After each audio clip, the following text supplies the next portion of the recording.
Olá, meus alunos, terceiro ano, hein? Eita, que tá chegando a hora. Aula 9.1. Professor Silvio Santos aqui com vocês. Exatamente, chega mais aí que eu gosto de falar assim pertinho. Vamos falar hoje sobre alelos múltiplos e vamos usar como exemplo principal do assunto a questão do sistema ABO. Sabe me dizer o que é o sistema ABO, do que se trata? Exatamente. O que é que tu tem no teu organismo aí que se trata como letra? A, B, O, é o teu sangue. Exatamente. O sistema ABO, ele é o nosso sistema sanguíneo. E se trata aí das diferentes formas sanguíneas que a gente apresenta.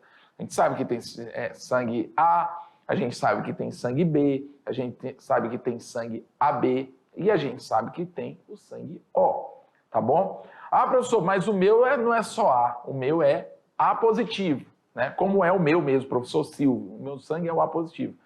Mas quando eu digo, por exemplo, positivo, isso não faz parte do sistema ABO, isso faz parte do fator RH, é uma outra informação.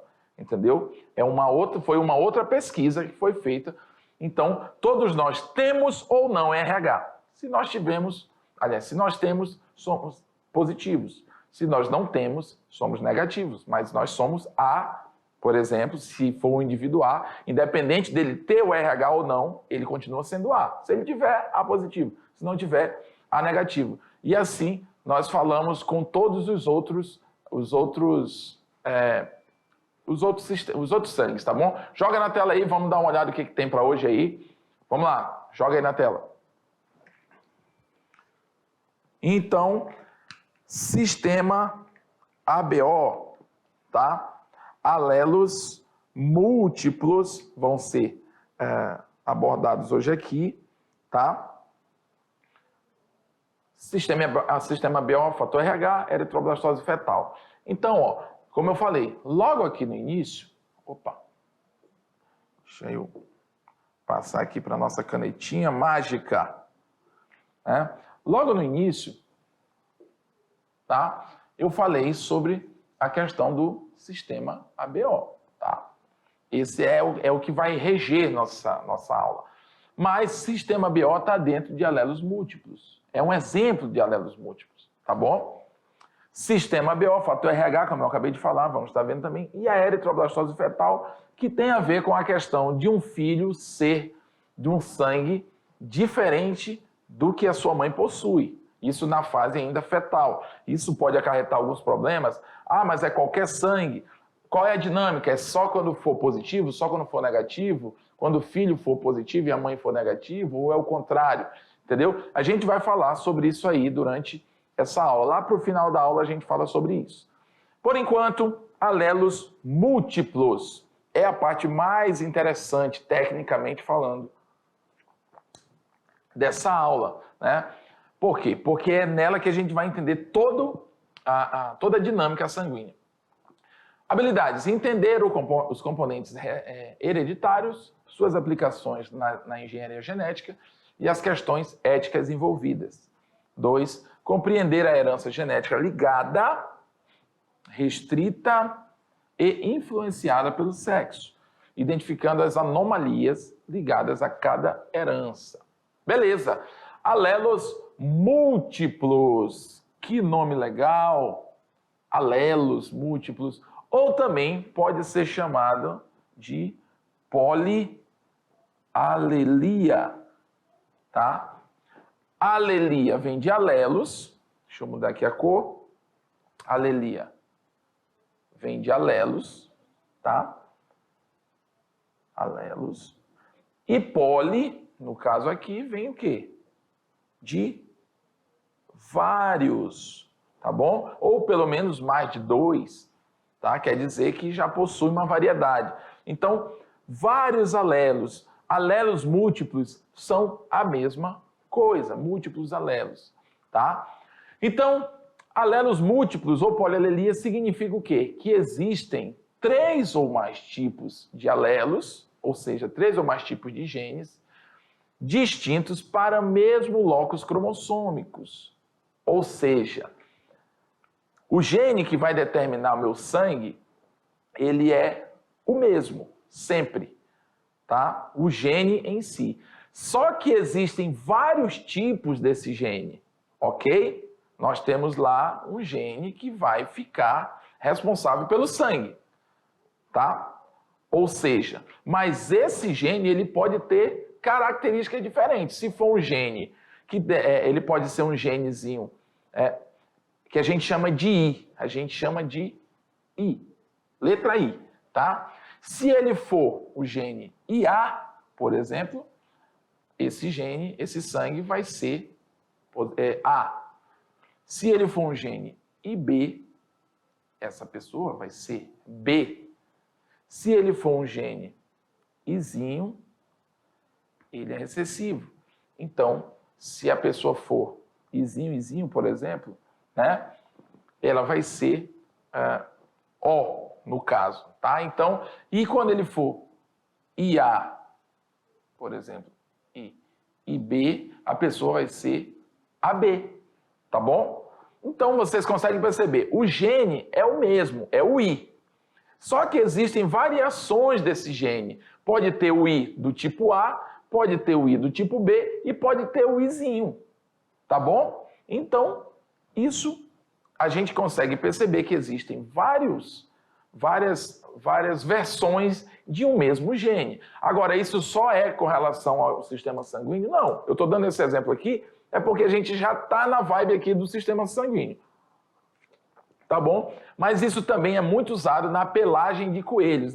Os exemplos são muito expostos usando a pelagem do coelho, é bem clássico, tá bom? Então, em outras palavras, cada indivíduo tem apenas um par desses genes, mas as combinações possíveis entre eles são várias, tá? Então, por exemplo, eu vou botar aqui a minha canetinha vermelha e vou ver aqui. Lembra que toda característica é formada por um par de genes. Então, se eu receber da minha mãe um IA e do meu pai um Izinho, o meu gene vai ser, o meu sangue, aliás, vai ser A. Eu estou fazendo aqui em cima, tá, pessoal? Só para aproveitar a parte branca. A mesma dinâmica eu vou seguir aqui. Se eu tenho um gene IB e um gene Izinho, se eu tenho essa dupla, então esse sangue vai ser B. Tá bom? E se for Izinho, então eu não tenho nem A e nem B. Então eu sou 0. Então eu sou O. Tá bom? E se eu tiver IA e IB, então isso aqui é um exemplo do que a gente já viu, que é uma codominância, ou seja, nenhum dos dois domina. Então a pessoa vai ser AB.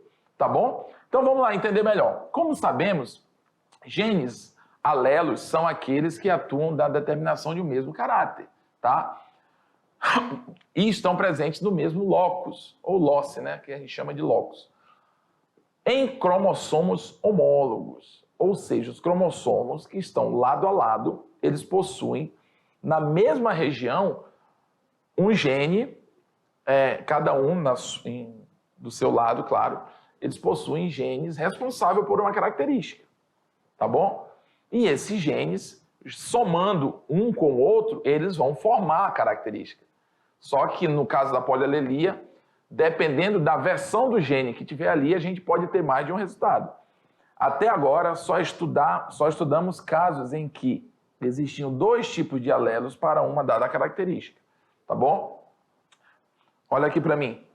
Lembra lá? Primeira lei de Mendel? Toda característica é formada por um par de fatores, ou um par de alelos, ou um par de genes. Agora, você no 3º ano, já nessa aula aqui, você já consegue entender mais quando eu falo isso.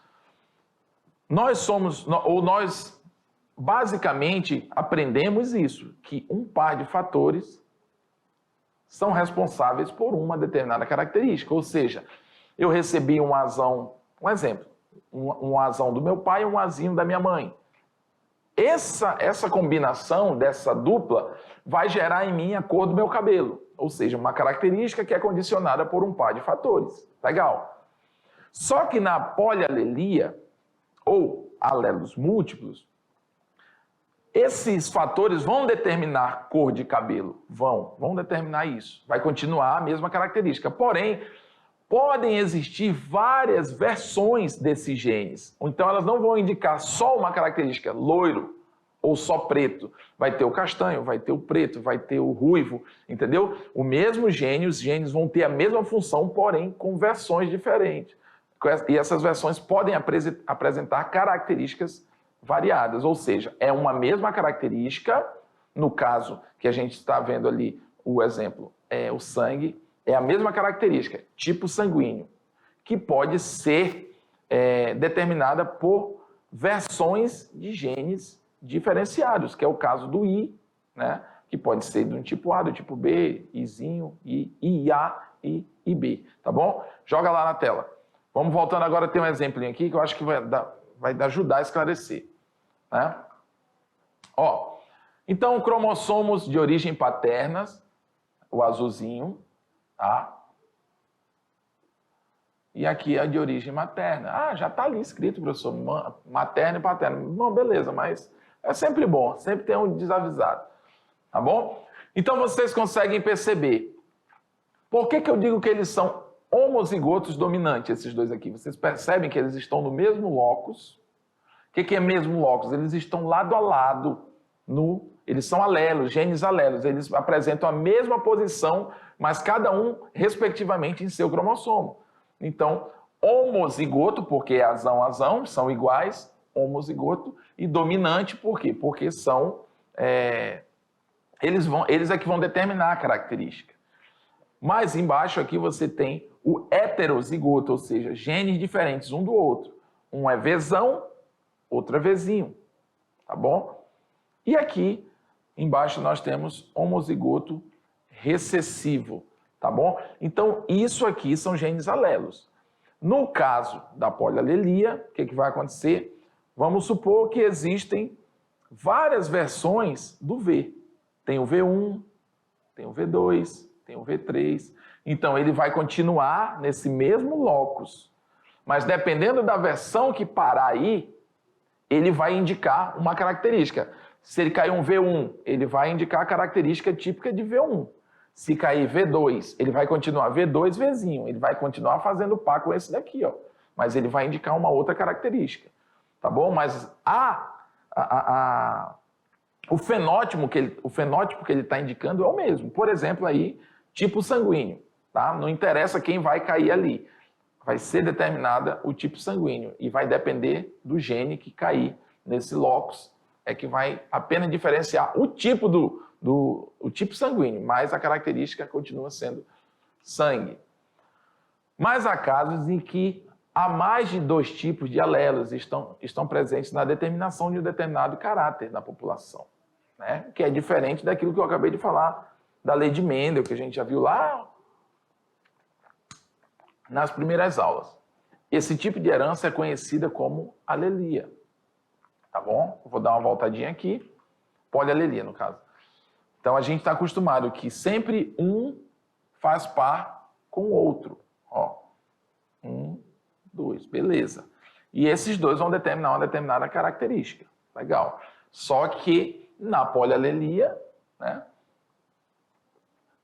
mais de 2 tipos de alelos estão. Não é só mais o Vzão e o Vzinho, por exemplo.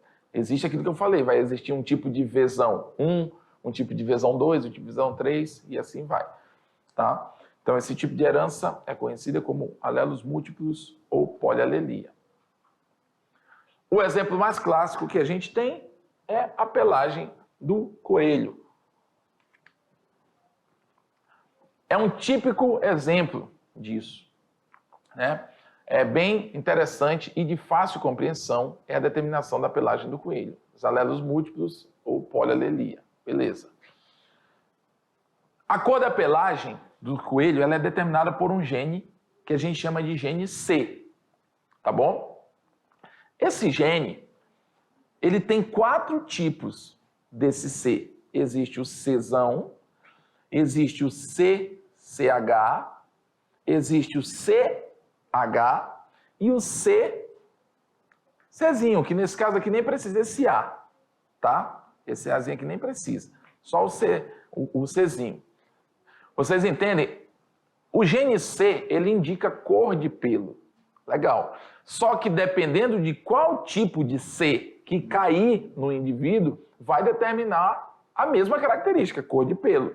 Não é porque mudou do C para o CCH que vai, agora não é mais pelo, agora é a cor do olho. Não, vai continuar sendo cor do pelo.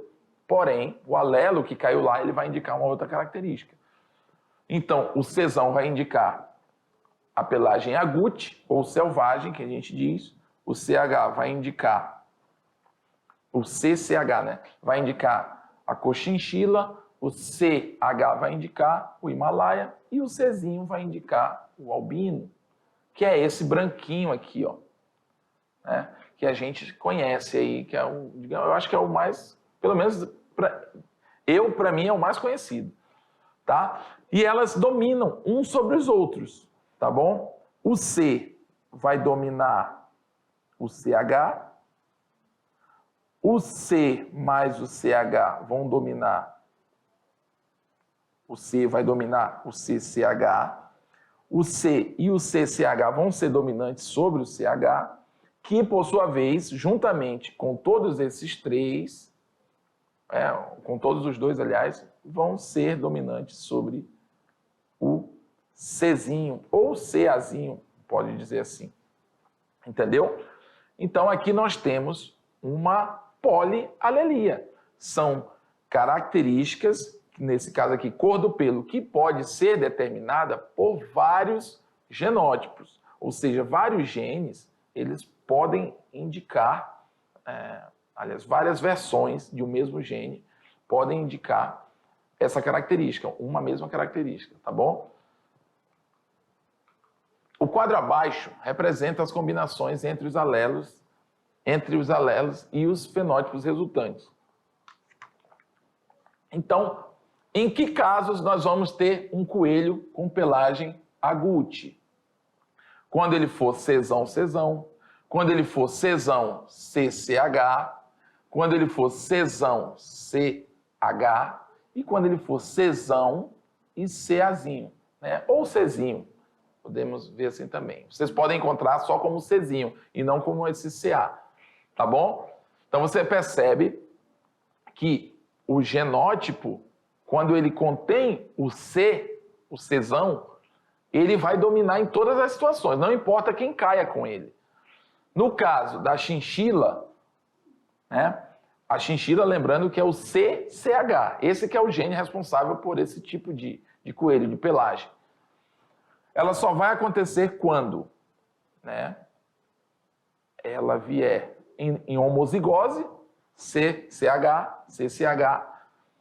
Quando ela vier CCH junto com CH, lembrando que CCH é um alelo e CH é outro, tá? E como eles têm aquela relação de dominância, isso vai acontecer. E quando ela for CH, CA. Isso, então, cada uma aqui é uma dupla de alelos formando uma característica. Para ser Himalaia, nós vamos ter o fenótipo CHzinho, CHzinho e CH, no caso, que também é CHzinho, e CAzinho, tá bom? Esse CH aqui era para ele ter saído pequenininho, tá? Aqui ele ficou grande aqui. Só nessa situação é que nós teremos o Himalaia, tá? Quando se diz respeito ao genótipo onde ele aparece como principal, digamos assim. E quando ele for Czinho, né, ou CAzinho, CAzinho, ele vai ser albino, ou seja, uma característica quando ela é recessiva, lembra disso? Quando ela é recessiva, ela só se expressa quando ela vem em dose dupla. Nesse caso aqui, o indivíduo recebeu Czinho ou CAzinho do pai e CAzinho da mãe. Só assim que uma característica recessiva consegue se expressar, tá bom? Então, a gente agora vai ver uma enquete, né? Uma reportagem aí sobre o sistema BO para você entender do que se trata e depois a gente continua explicando aqui. Vamos lá.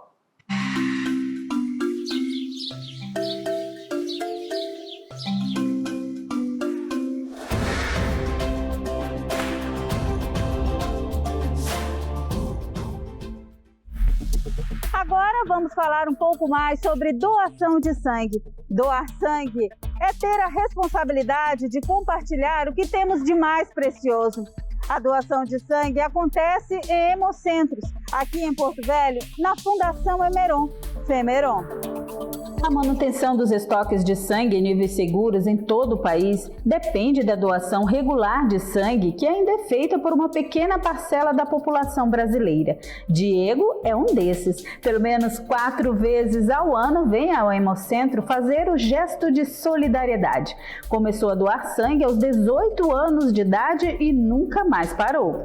Na verdade, como eu falava, eu tive curiosidade, né, com relação à doação de sangue.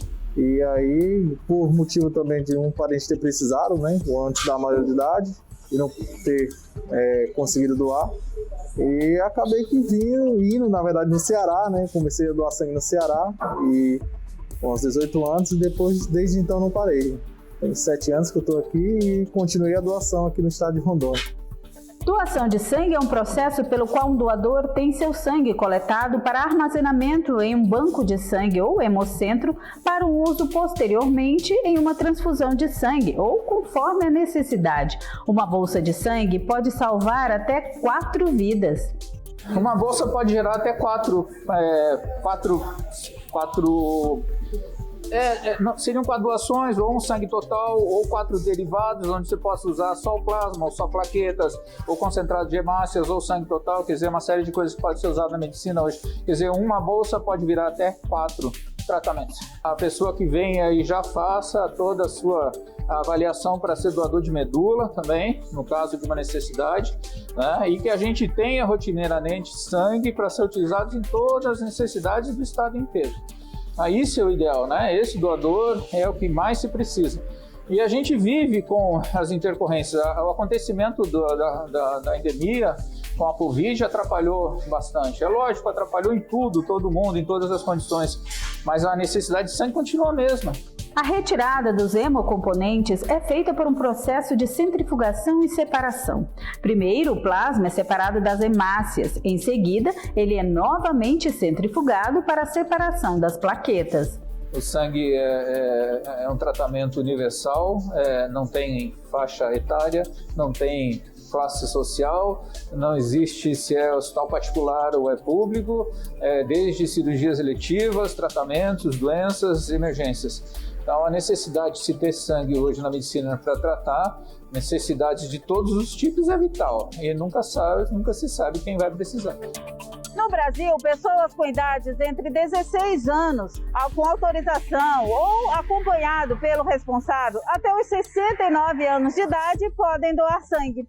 É preciso pesar no mínimo 50 quilos, estar em bom estado de saúde. O candidato também deve estar descansado, não ter ingerido bebida alcoólica nas últimas 12 horas antes da doação, não fumar e não estar em jejum. No dia da doação, é imprescindível levar um documento de identidade com foto. A frequência máxima de doações por ano é de 4 vezes para o homem e de 3 vezes para a mulher. O intervalo mínimo deve ser de 2 meses para os homens e de 3 para as mulheres. A doação dura em torno de 40 minutos, tempo pequeno para um gesto tão nobre. Eu vejo que há uma possibilidade de você conseguir ajudar as pessoas de forma indireta, né? Sabendo que o sangue vira para todo mundo, né? Então, qualquer procedimento que hoje em dia exige o sangue não é algo artificial, é algo natural que deve ser vindo do corpo humano e da melhor forma possível, que seria de doação, né? Não uma fabricação em processo artificial. E se puder, siga o exemplo do Diego, seja um doador de sangue, doe vida. Agora fique com mais explicações em sala de aula.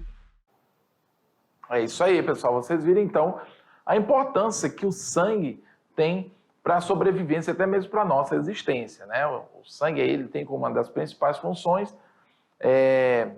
levar oxigênio, distribuir oxigênio, né, por todo o nosso organismo, entre outras funções, tá bom? Mas, enfim, falando de sistema ABO, vamos lá, joga na tela, vamos então ver geneticamente como que se dá essa questão da tipagem sanguínea, né? Esse fluido tão importante para a nossa vida. Nós temos aqui uma legenda dizendo quando o indivíduo é IA, né, que é o gene relacionado ao sangue.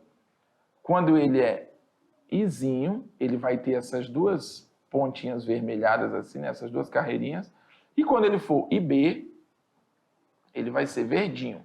Então vamos lá. Vamos supor aqui que aqui seja uma representação. Deixa eu apagar isso aqui. Né? Seja uma representação. Aqui é pai e aqui é mãe. Em cada uma dessas duplas. Tá? Então, quando o pai manda um IA e aqui a mãe também manda um IA, esse filho vai ser A. Quando tem um IA, né, e esse aqui é um Izinho, então quem vai prevalecer é o IA. Tá bom? Então vai ser sempre A. Ok? Aqui vai ser sempre A. Quando o indivíduo for IB, esse sangue vai ser B.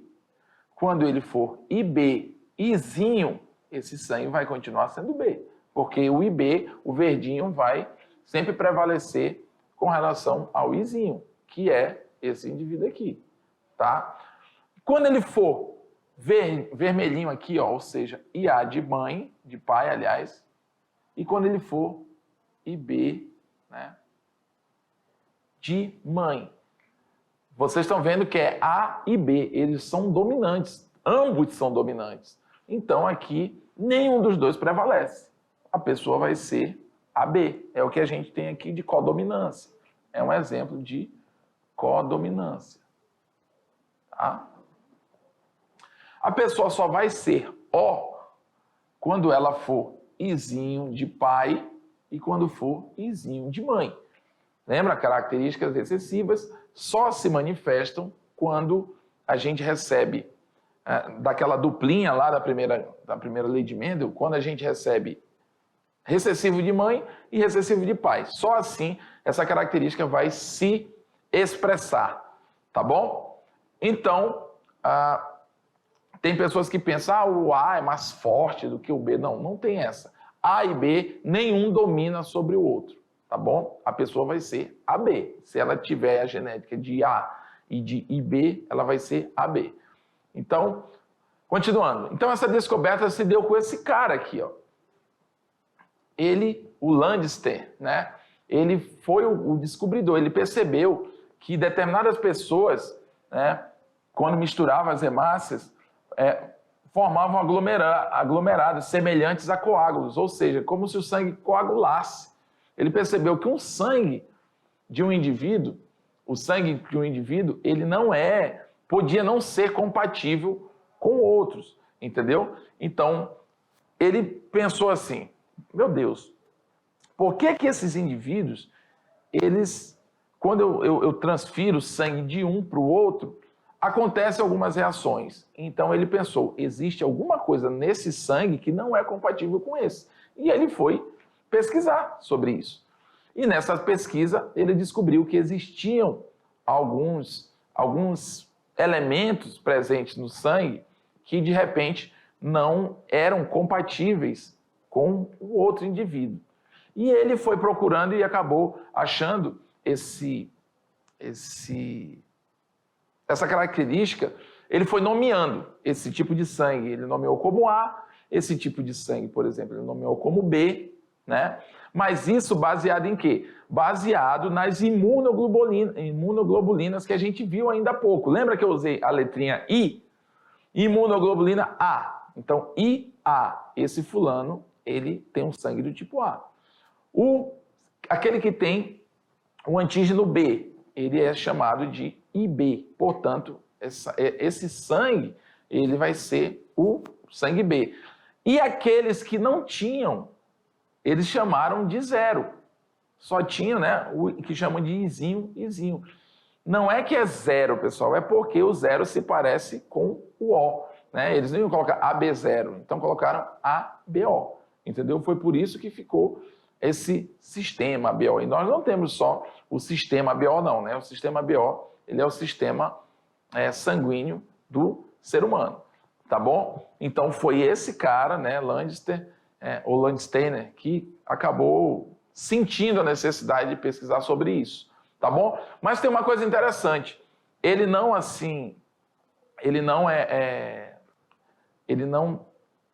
percebeu ainda que tinha algo que continuava dando errado, mesmo depois que ele tinha captado a questão do sangue.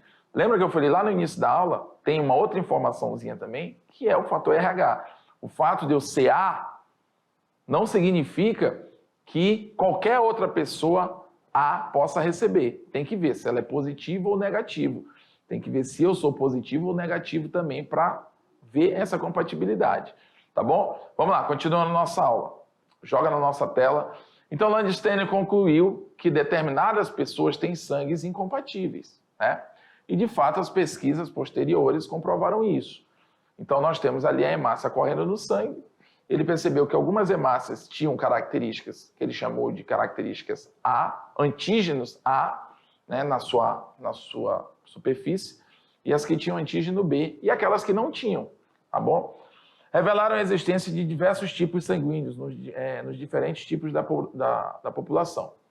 Os aglutinogênios e aglutininas, no sistema BO, existem 4 tipos de sangue: o A, o B, o AB e o O.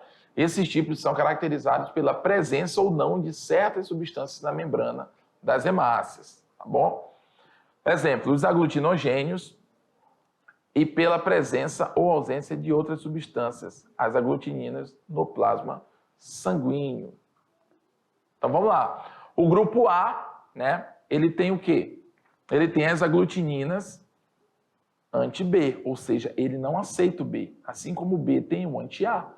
O grupo AB, ele aceita os dois, ele não tem, tá? E o grupo O, ele tem anti-A e anti-B, tá bom? Então ele não pode receber deles. Então o genótipo desse aqui pode ser, a pessoa para ser A, ela tem que ser azão ou azão e O. O O é recessivo, então essa pessoa vai ser A. A mesma coisa aqui. Para a pessoa ser B, ela precisa ser Bzão, né?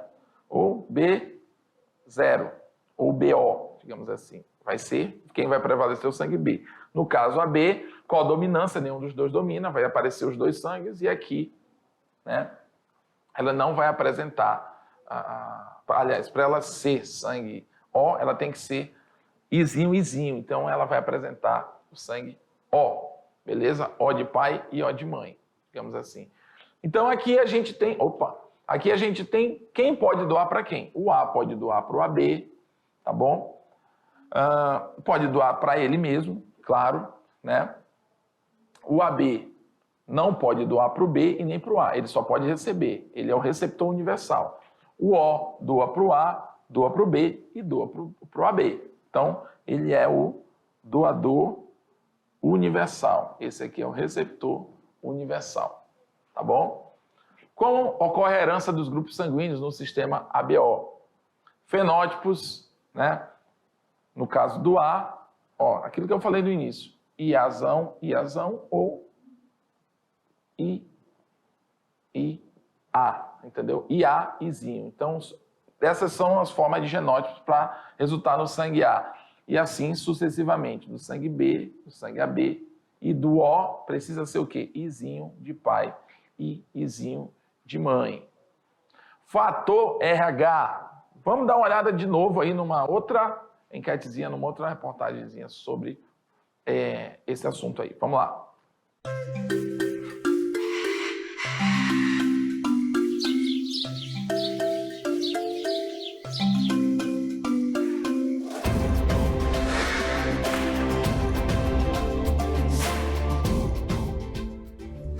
Olá, você já deve saber a importância do sangue para a nossa vida, não é mesmo? É ele que faz a ligação entre os diversos órgãos do corpo humano através do sistema circulatório. Mas nem todo mundo possui a mesma tipagem sanguínea. A minha, por exemplo, tem fator RH positivo. E você, sabe o seu? O fator RH, também chamado de fator Rhesus, é uma proteína que pode ser encontrada na superfície dos glóbulos vermelhos, que são células do sangue responsáveis por transportar o oxigênio ao corpo. Esse fator é muito utilizado para classificar os tipos sanguíneos. Quando a proteína está presente nas hemácias, indica que o sangue é RH positivo. Ou quando não existe essa proteína na hemácia, indica que o sangue da pessoa é RH negativo. O exame para detectar é feito a partir de uma pequena amostra de sangue que deve ser coletada em laboratório, não sendo necessário nenhum tipo de preparação ou jejum. O RH é importante. Se você der um RH positivo, existe o RH. Existe aquela característica considerada RH. Para alguém que não tem, na hora que ele vai receber uma coisa que ele não tem, então ele vai reagir contra, certo? O corpo reage contra, então você não dá um positivo para quem é negativo. Agora, o negativo não tem nada, se você der para quem é positivo, não vai acontecer nada. Além do fator RH, existem a classificação sanguínea, o tipo sanguíneo. Tipo sanguíneo é uma coisa muito vasta, né? Existem, se não me engano, 30 e tantos tipos de sangue. Não se usam todas essas classificações, a gente usa ABO, RH. Se classificou, se convencionou dentro do necessário para o uso colocar ABO e RH. Existem mais 30 e tantos tipos de sangue, né? Classificações de sangue. Que não... Por quê? Ele demonstra a característica no teu sangue de um componente, né? Seria o antígeno, ele tem o A, que é uma convenção, ou ele tem o B, ou ele tem os dois, o A e o B. O O não tem nada. O O não tem nenhum desses antígenos. Então, ele é A porque tem o A, ele é B porque tem o B, ele é AB porque tem os dois e o O que não tem. Então, você entendendo que tem alguma coisa em cada um, você entende para quem você vai doar. E é por isso que é importante sabermos a nossa tipagem sanguínea e, dessa forma, sabermos para quem podemos doar sangue ou de quem podemos receber. Você não pode pegar o A e doar para o B, porque a característica do que tem no sangue dele é diferente do outro, então vai haver uma reação. Você não pode pegar o B e doar para o A, se vai causar uma reação, porque ele não tem o B, ele tem o A, ele tem uma coisa diferente, então ele vai considerar aquilo como algo diferente e vai reagir contra. Você pode doar o A para o AB, ele tem o A lá, então ele aceita o A. Você pode doar o B para o AB, porque ele tem o B, ele vai aceitar o B. Você pode dar o O que não tem nada para o A, para o B e para o AB, porque ele não tem nada para causar reações, certo? Então, o O doa para todo mundo, porque ele não tem antígeno. O A só doa para ele mesmo e para o AB. O B só doa para ele mesmo e para o AB. E o AB só AB, porque ele tem o A e o B. Se você doar para o A, você vai causar uma reação com o B. Se você doar para o B, você vai causar uma reação com o A. Viu só a importância de sabermos o nosso tipo sanguíneo? É útil para garantir que as transfusões de sangue sejam seguras, por exemplo. Além disso, no caso de gravidez, se a mulher for RH negativo e teve na primeira gestação um bebê com sangue do tipo RH positivo, há maior risco dessa nova criança, na segunda gestação, nascer com eritroplasmose fetal, também conhecida como doença hemolítica do recém-nascido, ou doença de Rhesus, em que as células da mãe atacam as células do sangue do bebê, eliminando-as como se fosse uma infecção. Quando isso acontece, o bebê pode nascer com anemia grave, inchaços e aumento do fígado, por exemplo. A gestante precisa fazer tratamento específico. Agora fique com mais explicações em sala de aula. É isso aí. Viu aí, pessoal? Como o fator RH também é um fator muito importante, então vamos lá entender, né? Por que, primeiramente, RH? Joga na tela aí. O Carl Landstein, que foi o mesmo que descobriu a questão dos tipos sanguíneos, ele pesquisou no macaco Rhesus. Então, vocês conseguem perceber aqui que existe um RH aqui. Então, por isso, em referência a essa espécie, né, um gênero de macaco, né, ele colocou fator RH. Então ele percebeu que ao centrifugar, né, o sangue dessas cobaias, ele obteve soro que continham anticorpos anti-RH, entendeu? Que rejeitava, fazia com que um sangue determinado fosse rejeitado, mesmo ele sabendo que doando de A para A, por exemplo, transferindo de uma pessoa de sangue A para outra de sangue A, mas tinha alguma coisa ainda que não estava compatível. Então, ele analisando o sangue de muitos indivíduos da espécie humana, ele verificou que, ao misturar gotas desse sangue, o indivíduo com o soro contendo o soro anti-RH, cerca de 85% dos indivíduos apresentavam aglutinação, ou seja, algum tipo de reação, e pertenciam à raça branca, e 15% não apresentavam. Então, o que acontece? Ele, testando isso, ele fez com que ele conseguiu perceber que existia um outro fator, e ele chamou esse fator de RH, tá bom? As pessoas que têm RH positivo, como o RH, né? Ele tem ali uma questão de recessividade e dominância, né? Ele é uma característica dominante. Rzão determina o fator RH, a existência. Então, Rzão, quando você é Rzão de pai e Rzão de mãe, você vai ser positivo. Quando você for Rzão de mãe ou Rzinho de pai, ou vice-versa, se você tiver um Rzão na situação, você vai ser positivo. Quando você não tem nenhum, quando você for Rzinho de pai e mãe, então você vai ser negativo. Tá bom? Nós temos aqui uma tabela que fala a frequência, né, da questão das doações, enfim.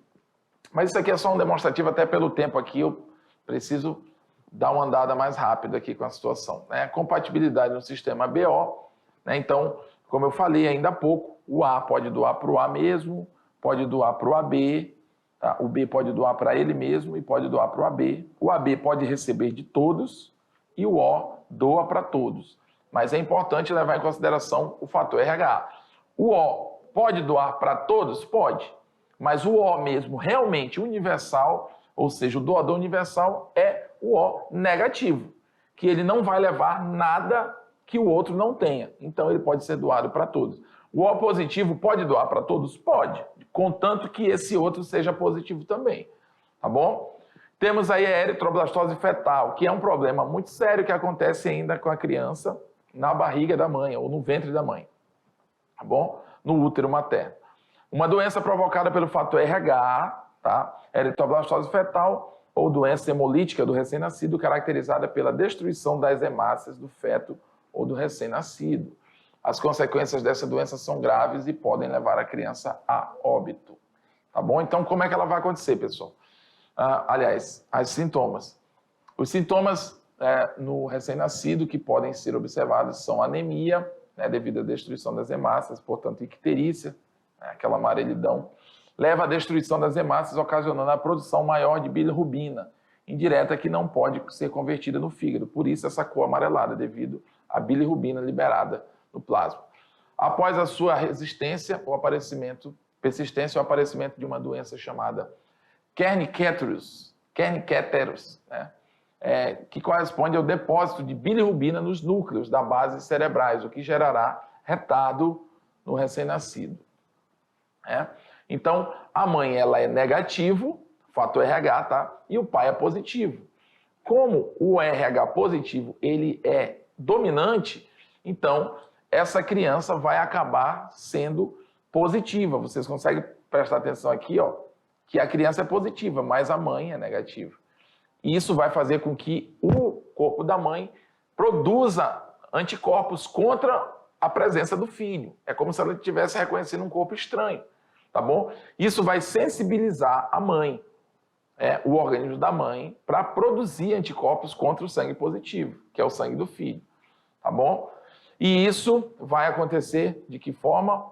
Aquela primeira criança pode até não ter muitos problemas, mas se um segundo filho vier novamente, ele vai vir com sangue positivo, o que vai acontecer? A mãe já vai estar com problemas, já vai estar com anticorpos prontos, devido à primeira gravidez que o corpo dela foi sensibilizado. É como a dinâmica de uma vacina. Ela teve contato, ela cria, né, anticorpos contra aquilo. E isso vai fazer com que o corpo possa rejeitar, o corpo materno rejeite esse feto que está podendo causar abortos espontâneos, enfim. E essa criança, quando vinga, quando ela pode nascer, ela pode ter aqueles sintomas que a gente viu ainda há pouco, apresentando o que a gente chama de eritroblastose fetal. Eritrócitos vem de hemácias, tá, pessoal? Que são as células vermelhas do sangue. Eritroblastose, ou seja, a destruição das hemácias do feto, tá bom? Então, a gente tem os tipos sanguíneos, né? É legal quando a gente está no presencial também, que dá para fazer a tipagem sanguínea, a gente usando aí os devidos reagentes. Tá bom, pessoal? Então, essa foi a aula de hoje. Gostaria muito de estar aí com vocês e fazer esse experimento para vocês verem na prática como é que é o tipo sanguíneo aí na lâmina se formando, né? Mas fica para uma outra oportunidade aí. Tá bom, pessoal? Agora vamos lá dar uma revisada. Se você não prestou muita atenção, dá para a gente recuperar agora.